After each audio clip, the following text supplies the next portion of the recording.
You're listening to Love and Light with Dr. Lisa, Everyday Living in Peace. Day-to-day living can be difficult in our world today, and most people don't know how to live a peaceful, joy-filled existence. The key to this is simple: love. Join me, Dr. Lisa Collins, for the next hour as I unpack and identify the need for a peaceful, love-filled existence by engaging the challenging and hard topics of life. On this show, you will lean into the healing practices that enlarge your spiritual reality through the act of love.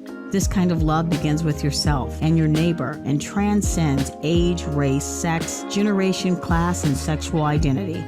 The world changes when we root ourselves in love. Love and Light with Dr. Lisa starts now. Hello, everyone. I'm Dr. Lisa, and you're listening to Love and Light, Living Every Day in Peace on Transformation Talk Radio. Stay with us for the next hour and let us help you experience how to bring more love into your everyday life. Each second and fourth Wednesday at 1 p.m. Pacific, 12 Mountain, 4 Eastern, we will have tools for living every day in peace. Do you know anything about Alaska? Do you know about the Gwich'in way of life or the Arctic National Wildlife Refuge? Most people do not, because the stories of what occurs there are not widely discussed in the lower 48. Welcome to Love and Light. Elder Sarah James, a spokesperson for the Neets'aii Gwich'in tribal government. Elder Sarah James will share with us about the protection of the caribou and the Gwich'in way of life. Welcome, Sarah. Yes, thank you. Peace on earth today.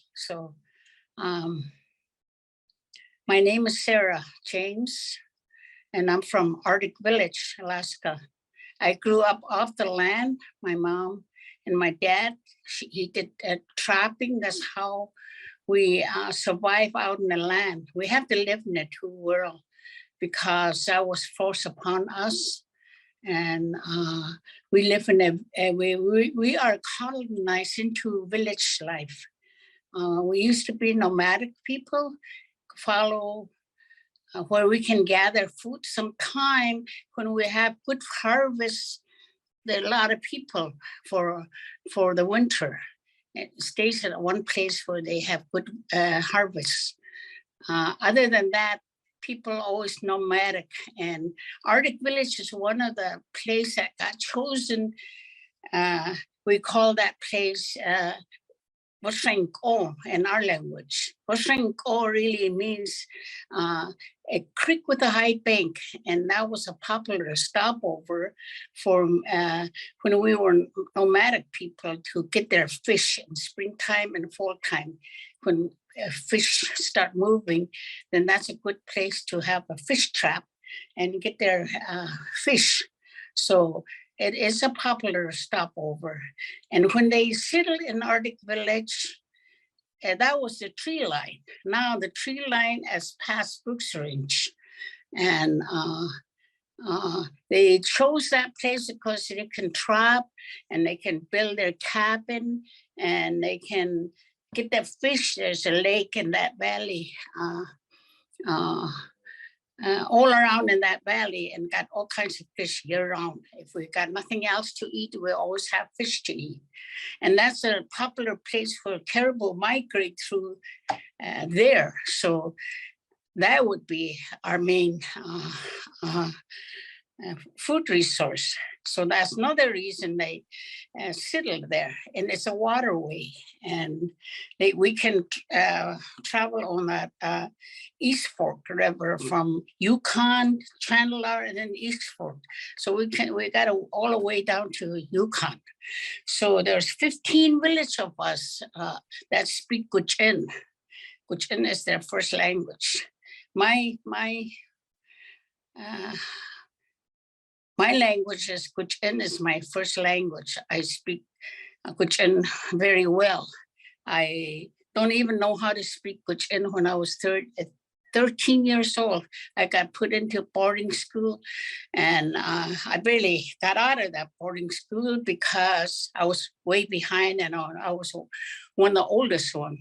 Because when we're out in the land, we don't go to school, but the school system makes sure that we're going to learn out there the English-wise before they let us go out there. So Sarah, let me tell the readers a little bit. Thank you for sharing about telling us a little bit about yourself and where the community. And so if you're listening, this is the place that I talked about in the last my last episode of Love and Light. It was in Sarah's home that I stayed. She had a cabin there, and I stayed there for 2 days. And so when I talked about being in Alaska, this is the Arctic village is where I was, that welcomed us to stay there with Love is King. So Sarah, you were telling us about the village where it's located, how the caribou come through, that you grew up there and that your parents were there as well. Yes. And then we settled in Arctic village so we can number the students, so the BIA would help with education, or else they'll be sending us off to boarding school, adopted out, foster home, mission, that kind of stuff. So we have to stay in the village. We're no nomadic people anymore. In the way we are, because we have to have our traditional food of who we are on our table, which is mainly caribou, moose, and beaver, and fish, and birds, and ducks, and many small animals.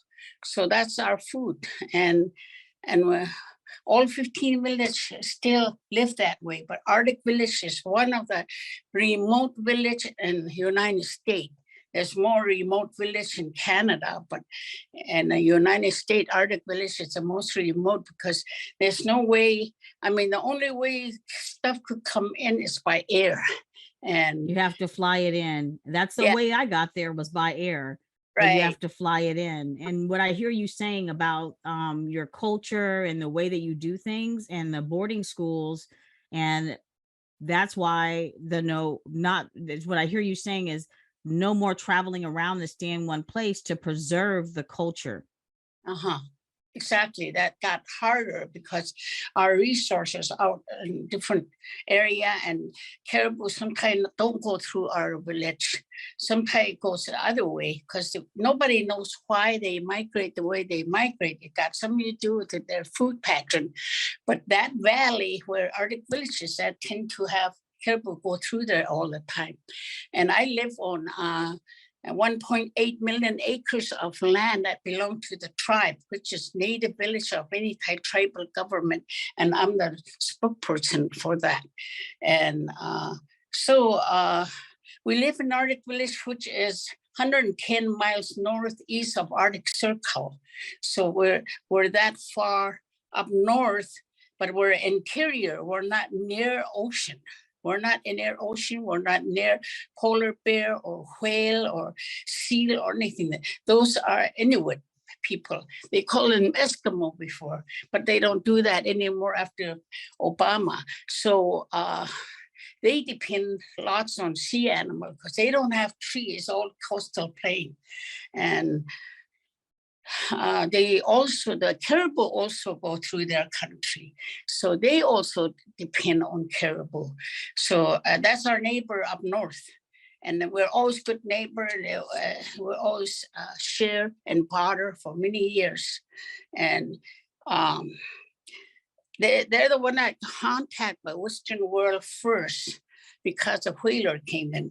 And then our first visitors are trappers, French trappers from Louisiana, Hudson Bay, down Mackenzie River, and then Yukon. That's how they got here. And they were fur, high price fur. That's all. And then so that's our first contact, not Russian. Well, anyway. That's a lot of history right there. I mean, you're talking about what actually really happened, and that's a lot of history. And also, I don't know if the listeners know this, but what you're talking about, the caribou, you're going to talk and tell us more about the relationship between the caribou that migrate through the land that you live in, and how that helps protect, how that relationship between your people and the caribou, how vital that is. And it looks like it's time for a break. Wow, that was quick. You're listening to Love and Light with me, Dr. Lisa, and here we have the Neets'aii Gwich'in way of life from the Arctic village in Alaska, and Elder Sarah James is with us. We'll be right back. Stay tuned.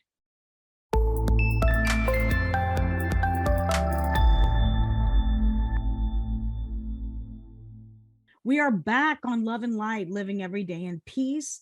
And we are here with Elder Sarah James, and she is the spokesperson for I want to make sure that I'm really working on my diction, for the Neets'aii Gwich'in tribal government. And she's here to share with us the way of life from the Arctic village in Alaska. If you want to contact Sarah, if you're interested in the Arctic village, you can contact their Facebook page, the Neets'aii Gwich'in from Alaska, from Arctic village in Alaska. They have a Facebook page, or you can find Elder Sarah James herself on Facebook. So Sarah, thank you for being with us. And we were talking about the caribou and the relationship between the caribou and the way of life that you were talking about. Yes, caribou is our life. It's our food on our table. Used to be a shelter. We used to live in a caribou skin hut, and it's also our tools and clothing, and it's our song, it's our dance, and it's our way of life, and it makes us who we are. And under international level, it's a human rights to us, because we have a right to be who we are as caribou people. And we call that place where we're trying to save a place where they go there for thousands of years to have their calves. And that's the coastal plain of the Arctic National Wildlife Refuge, or 1002 of the Arctic National Wildlife Refuge. Arctic National Wildlife Refuge is 19 million acres. The south border of the Arctic National Wildlife Refuge is right across from Arctic Village, and we could hunt and fish there all like we always did. We can't drill, we can't drive tractor over it. So same goes to the Nupiaq Eskimo up north of us, same thing. So and so out of 19 million acres, we're talking about 100 miles north of Arctic Village, where there is coastal plain, very limited coastal plain, where they go to have their calf for thousands of years, because that's a safe, clean, quiet, private place for them. Tell me, why is it being threatened? It's been threatened by the oil company to drill for oil and gas there, and they did. No way. Yeah. And that's the only place they go to have their calves. Yes. And that's the place they want to drill? Yes, that's where they want to drill. And as Gwich'in people, Neets'aii Gwich'in, we call that place Untitled Chapter.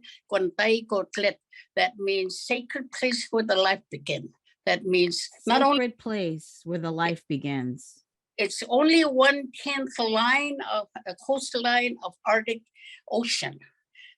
We want to protect. The risk is into development or will be. And that's the only place a polar bear going to be protected.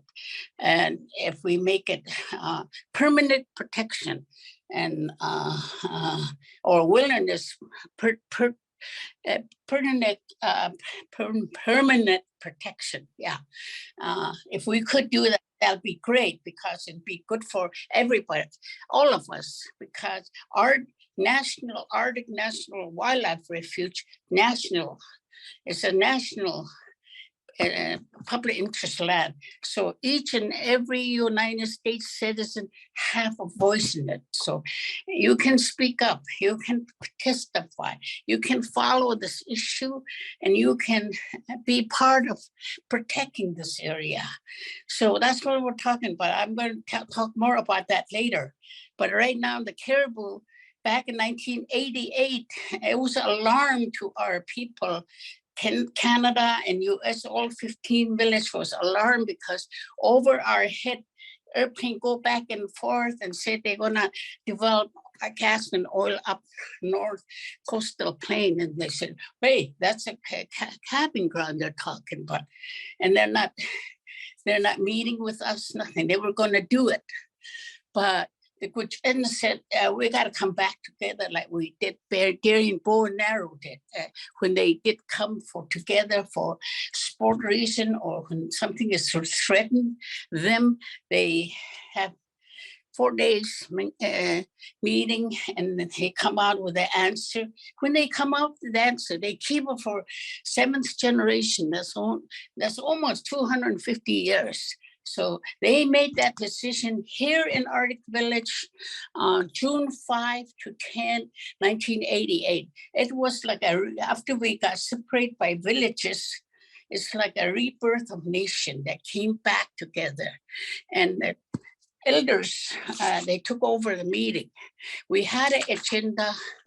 They threw that, they tore that up and said, we don't need agenda. We don't want it on black and white. And they said, we're gonna introduce a talking stick, and that's what we're gonna talk with. And you're gonna talk in your language. And we want everybody out to hear those on press, and they only left one native-owned press. And then we had to talk our language. But the 15 chief that was there, they got very concerned. They said, this is really good what's happening. The world needs to hear about it. The world needs to know what's happening here. So they separate themselves from elder meeting, and they had a meeting over, there's a tower there that somebody built, and it was his house. They had a campfire. That's where they wrote the resolution to go against the oil and gas development. And that's a resolution we go by. Since 1988, we took a position. And that's what we renew every 3 years. And they chose 4 people from Canada, 4 people from US, and I was one of them from US. They said, we'll put you there. We're too busy at home taking care of our tribal members or protecting our tribal members. Mm-hmm. You back to the arena to fight with this resolution and educate the world in a good way, because nobody knows us then. They only know about Eskimo, polar bear, igloo, that's it. But you're right. They don't know. They don't know about porcupine caribou. They don't know about Arctic Refuge. They don't know about Arctic Village. So they said, how can we win if we can't if we can educate the public? And that's the only way we're going to make friends and know what they're going to protect. So I agree. I agree. 8 people went out there as a Gwich'in steering committee, and we did that all the way up to Obama administration, and we did good. We educate people. We fought bills after bills, and with the Congress, and like one thing that helped us is that oil spill that happened, that kind of linger, and where we can organize and go on. And that it's a bad thing that happened. It's the same oil that they're going to do up there that is going to go on that pipeline, and it went into Prince William Sound. So we did the education, and the elders, and when they gave us a direction, it was by prayer, singing, dancing, and crying, and Yeah. So we took position on spiritual position since then for our way of life. And it seems like there's a lot that people don't know. yeah, Like all of this information, I learned some of it when I came there, but people do not know. People in the lower 48 do not know about the porcupine caribou herd. They do not know about the grilling, about the people trying to drill on that small northern coast. They do not know how it will affect the lives of so many people if that drilling occurs. So we really need to get the word out there like that. What Elder Sarah was talking about is all of that land is public interest land. All of us together, our collective well-being, it's all of us. And so we do need to participate, and we need to pick our heads up and understand what is happening, what she's sharing with us, and get involved. Get involved because it does matter, because that is one piece of land, 1002, but when it starts in one place, it goes everywhere. So it's not about someone else, it's about all of us. Yes, sacred place where the life began. There's about 150 species of different birds and ducks that flies up there from all over the world, from at least there's one bird from every state that comes up there to nest. So that's how we're connected throughout the world. And also, there's polar bears there that's threatened now on endangered species. And there's white Arctic fox, which they don't have anywhere else that could be protected, and owl, white owl, and polar bears, grizzly bears, black bears, and all the predators, wolves and fox, and all these guys. They're raising their young up on the foothills. Same time they're raising their young down here in caribou. And by the time they leave, the calf learn how to run fast. He learned to play. And then that way he can protect himself when they go past them, and to go up to higher mountain where there's less mosquito. By the time the calf is run to leave, the mosquito come in. So they have to lead up to the mountain. So it's very important that way. The fish is very important out there. The water there's not enough water to make ice road. They think they can do it in some winter time and build ice road, but there's not enough fresh water there. And why? Why isn't it?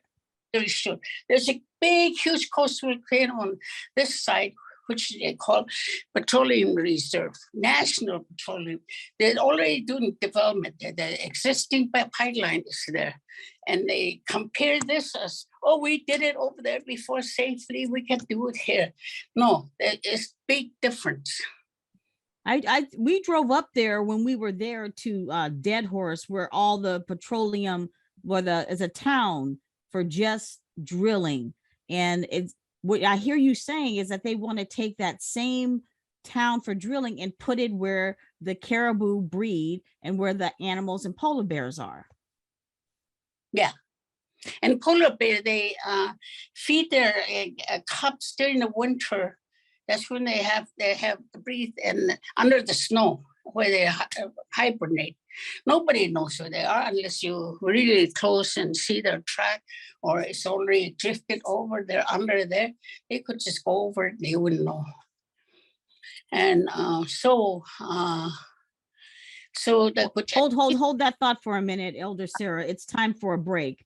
We'll be right back. You're listening to Love and Light with me, Dr. Lisa. I have elder spokesperson for the Neets'aii Gwich'in way of life at the Arctic village in Alaska. We'll be right back.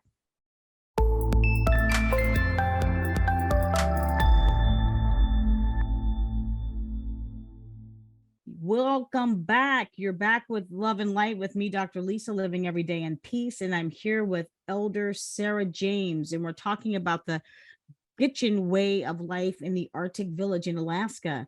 And if you're interested in getting to know more, please look for the Facebook page of the Neets'aii Gwich'in from the Arctic village in Alaska. And or you can look for Elder Sarah James on Facebook. This is a way you could get involved and help support this very vital work that's happening. So Sarah, you were just about to tell us a little bit more about the different, like the polar bears and the different animals that are, you were telling us that were there, and that you really have to research to find out where the polar bears are when they're hibernating. There's no real way to say that we're going to protect the polar bears and we're going to drill. Yes, you could find pretty good information with Fish and Wildlife, because they are the co-manager for the Arctic Refuge. They are the manager to the Arctic National Wildlife Refuge. And us, Gwich'in, that lives around that area, are the co-manager. So, so right now, so help the people understand how vital the caribou are, like the relationship, the deep relationship between the caribou and your people. Yes, when they first come, like first part of August or middle part of July, we start expecting them. And like we stop all our hunting and fishing for second week of June, because that's when all the animal raise their young. Go through pregnancy and birthing, nursing, and training. And up to that date, we don't do hunting. We don't bother coastal plain of the Arctic National Wildlife Refuge. We don't hunt there when that's taking place with the caribou. Even if we were starving, we don't. And now we in a village area, and as growing up, I remember the only time I ever got hungry was between July 5th, June and July, because that's when we're waiting for the caribou, for just enough time for animals to learn how to protect themselves. We could go to ground squirrel colonize, and we could smoke them out and get our meat, but we don't do that. We make them make sure they protect themselves before we start going for ground squirrel, or we could get fish, but at that time, it's not time for get fish either, because all the willow is grown and we can't fish, because we can't put net in, that kind of stuff. We wait till fall time or very early. So we end up eating stale dry meat or fish before we start eating, go hunting.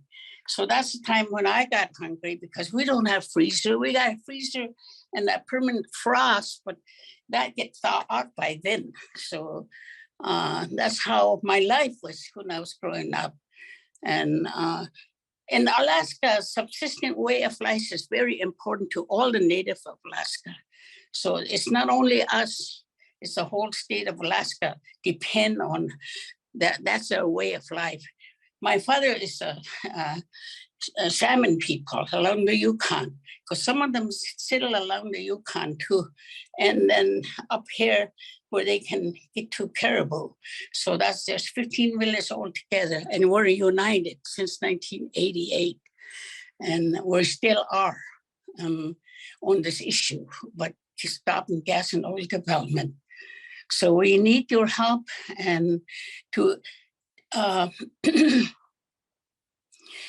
our tribal government. Obama time was very special time, because he was very special. But at that time, he couldn't go over as representative, because that was Republican. So we didn't get all the that we wanted and push on. And so once was there a struggle to go against to start the oiling during that time, to start the drilling? Yeah, because it's up to Congress mainly. This issue is national issue. It's a national environmental issue. So it's up to the Congress to make this decision, because this is national, Arctic National Wildlife Refuge. And each senator in each state is very important on this, how to vote.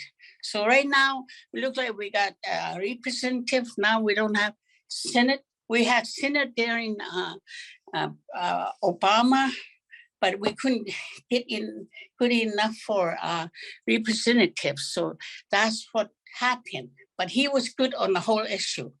And then the Trump came in, and we were depending on Hillary, but election went wrong. And when that happened, everybody's hand got tied for Trump administration. But our tribal leader, their hands were tied. So they finally came together. Arctic Village, Neets'aii, and Neets'aii, Native Village. These three forms of government we got here. We got 1.8 million acres, and the caribou migrate through our tribal land. When they do, it belongs to us, because everything on the tribal land is ours. Mm-hmm. So they said, what happened when you got together? They came together May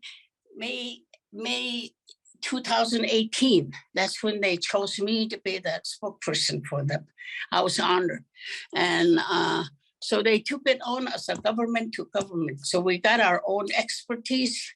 We got oil expertise. We got consultant. We got anthropologists, and on other side of the government. This our government and their government. We sit at the same table, and we laid out with an organization called NARF, in Native American Rights Fund, and they're all lawyers. And we got about 5 lawyers that sits at the table, and government to government. And now we have to work on the EIS, that means environmental impact statement, to do it over again.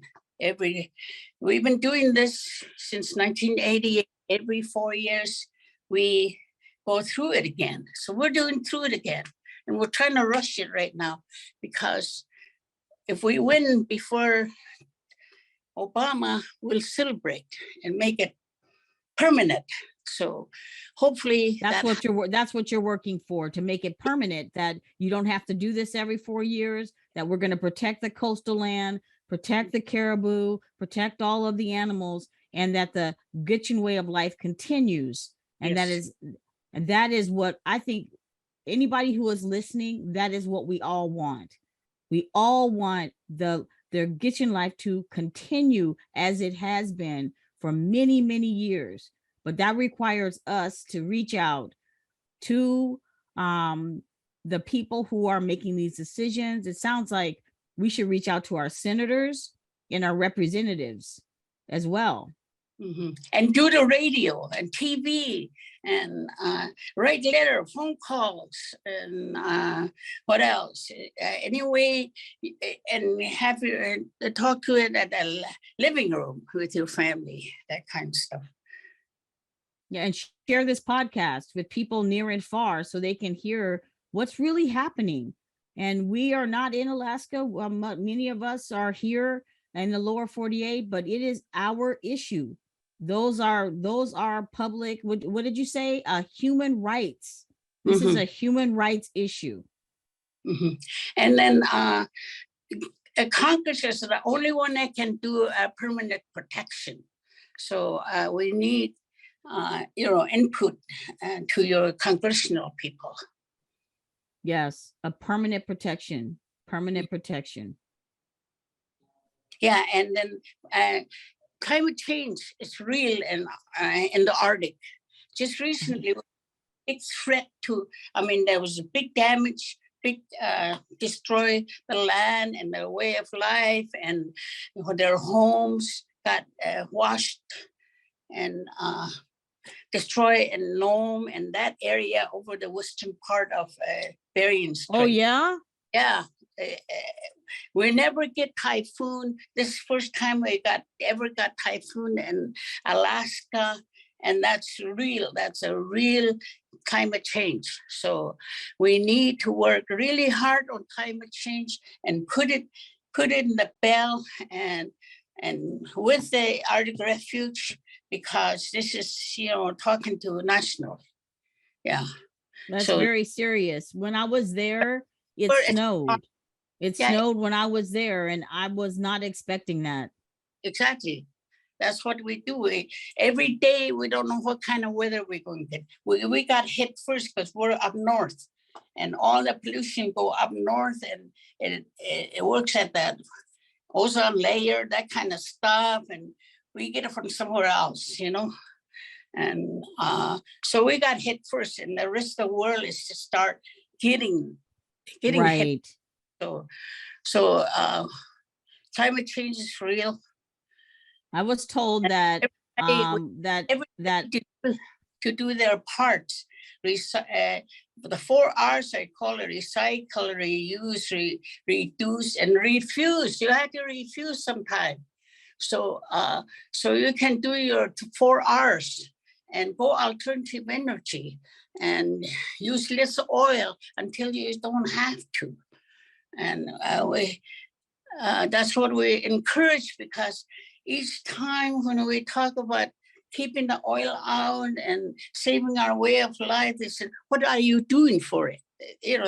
They always get you for what you're not doing. So we need to do all that together. Yes, I agree. It's time for a break. And I just want to echo what you were talking about climate change, because when I was there, I was told this is ground zero for climate change.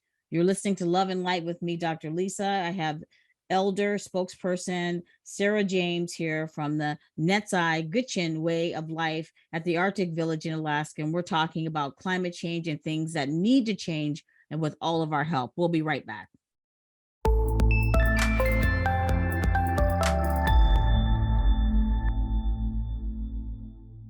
We're back on Love and Light, living every day in peace. And we're here with Elder Sarah James, who's a spokesperson for the Neets'aii Gwich'in way of life from Arctic Village in Alaska. If you're just starting to listen, on my last episode, I talked about going to Alaska and being in the Arctic Village with Love is King and Chad Brown. And I talked about my experience and how much I learned. And I talked about environmental justice. If you are interested in knowing more, please visit the Facebook page of the Neets'aii Gwich'in from Arctic Village in Alaska, or find Elder Sarah James on Facebook to help support the work that we're talking about today. And as we move into our final few minutes here together, we're going to talk more about what we can do and what we need to look out for. Sarah? Yes, there's many things that oil company going to say. There's other herd in Alaska. There's porcupine caribou herd. There's Western Arctic herd, and there's 40-mile herd. There's 48-mile herd. There's another herd. There may be 4 or more herd, but those are different herd. And we're talking about porcupine caribou herd, and it travels more the long distance, and it's more wild. And our story is that we always we have caribou in our heart, and we're in caribou heart because we protect each other to survive. And we always said caribou's in our heart, and we're in caribou's heart. And we learned that caribou is very clean animal, and in our story. So we have greatly respect for our food on the table. So that's how it is to us. And other people would say, oh, those are caribou likes the pipeline, the existing pipeline. That's 48-mile herd. And there are 40,000 in that herd, and they're mixed in with reindeer. Because everybody else, American Indians, we went through starvation after the contact the changes.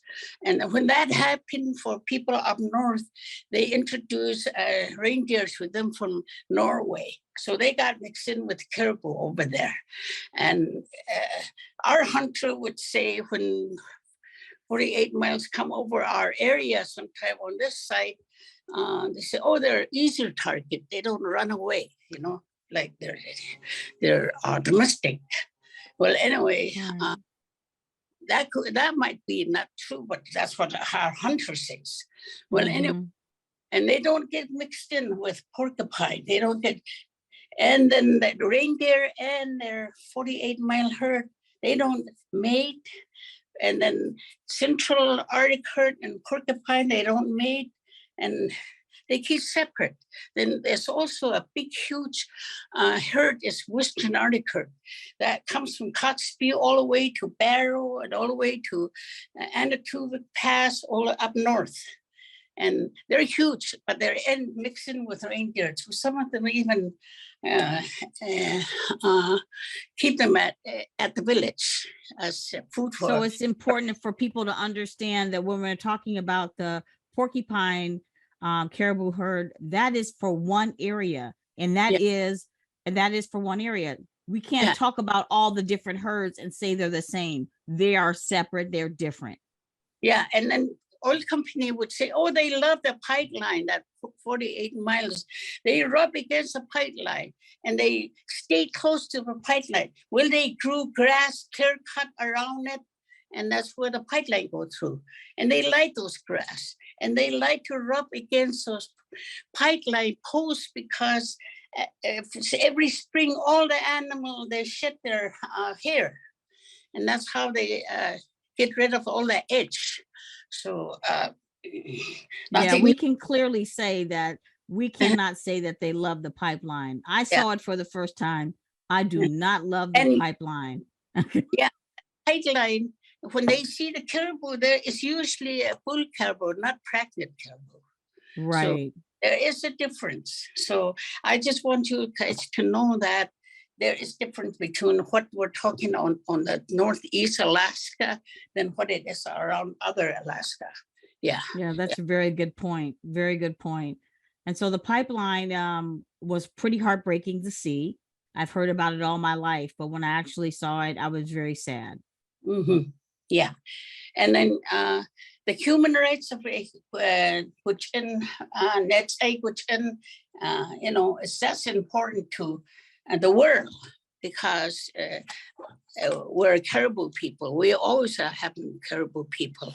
There's environmentalists there to protect the public interest land for recreation, for rafting, hiking, and some of them, they do really good protection, but that's what they want for their own interests, for their recreation. To us is human rights, who we are. It's a food our table and who we are. So that's a difference there too. And they are been our friends for many years, the environmentalists, Sierra Wilderness Society, and Friends of the Earth.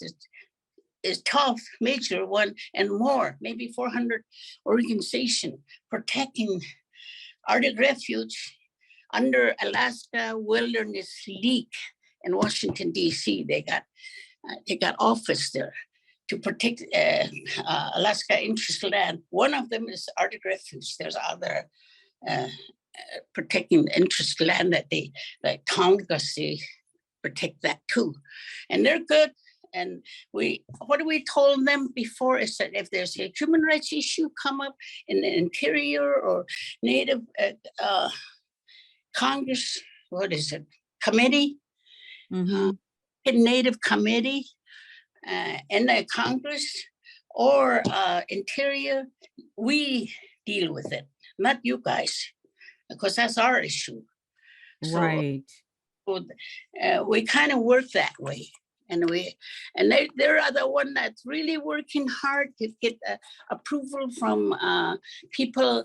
They've been talking to a lot of companies, and now there's most of the major banks are not going to support development in the refuge.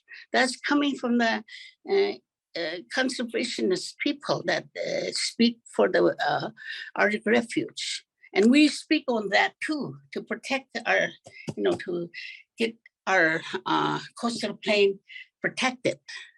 But right.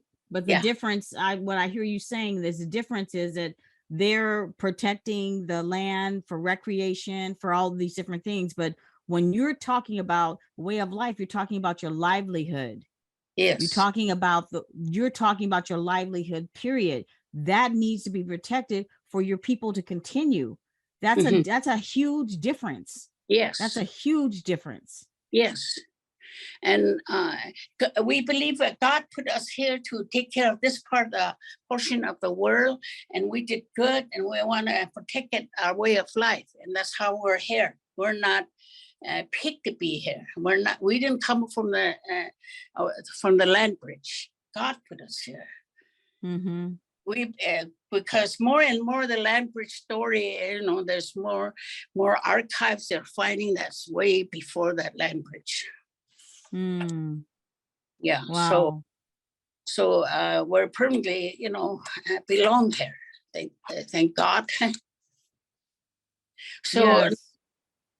So now, when they chose us, the four of us, to choose to do the education in the world and to go to the arena and we fought up to Obama time. And when Trump came in, my people, my tribe, took it on as a tribe. But we're not leaving anybody out. Thank you, Sarah, so much. Thank you for all the work that you're doing. We're at the end of the show, but this show is packed full of information. If you are listening, thank you for listening. Please look for Elder Sarah James on Facebook. Look for the Arctic Village in Alaska, and for the Neets'aii Gwich'in tribe, for the people who are there fighting for their livelihood. This is Dr. Lisa Love and Light. Please join us again, and please pass this episode on to other people. Thank you. See you next time. Thanks for listening to Love and Light with me, Dr. Lisa, Everyday Living in Peace. You spent the last hour engaging in challenging and transformational conversations, all for the purpose of living a peaceful, joy-filled existence. Join me next time to continue growing in love and light through healing practices and acts of love. To learn more or work with me, Dr. Lisa, visit educationthroughengagement.com. That's educationthroughengagement.com. Remember, the world changes when we change by coming home to love. Tune in every second and fourth Wednesday at 1 p.m. Pacific, 4 p.m. Eastern, here on transformationtalkradio.com.